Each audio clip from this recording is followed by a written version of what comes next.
principal, guests, teachers and all the listeners. सबको good evening. सबसे पहले मैं एक स्टोरी सुनाना चाहती हूँ। एक बार कुछ लोगों का समूह भगवान बुद्ध के आसपास इकट्ठा हुआ।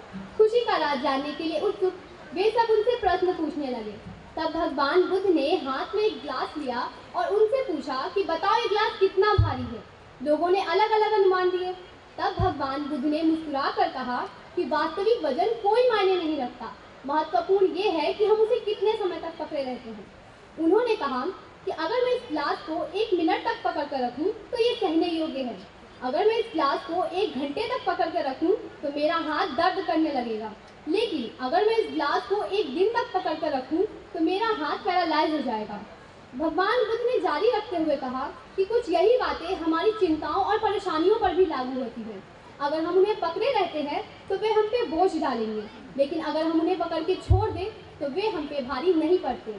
इसी के साथ मैं एक पोएम सुनाना चाहती हूँ। मैं जब खुद अपने परेशानियों में इस पोएम की बस कुछ लाइनें याद करती हूँ तो उसी से बहुत रिलैक्स फील करती हूँ, तो मैं ये आप लोगों के साथ भी शेयर करना चाहती हूँ।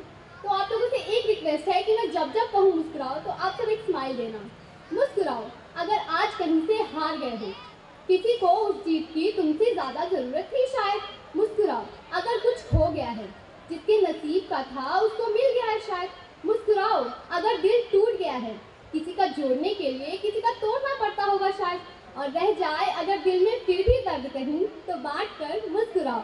और है अगर दिल में खुशी ज़्यादा तो सेम प्रोसेस दोहराओ। मुस्कुराओ जब बार बार ये सोचकर हताश हो जाते हो इससे अच्छा ये हो जाता, इससे अच्छा वो हो जाता, तब ये सोचकर मुस्कुराओ कि इससे बुरा हो जाता तो क्या हो जाता। मुस्कुराओ अगर सर पे है छत, बदन पर कपड़ा और थाली में है खाना, और है अगर ज़रूरत से ज़्यादा तो बांट कर घर आना। मुस्कुराओ अगर कोई आपसे पूछे कि ज़िंदगी जीने का क्या है सलीका, मुस्कुराओ। मुस्कुराओ ये कहकर कि हमने ज़िंदगी से मुस्कुराना ही सीखा। मुस्कुराओ। Thank you.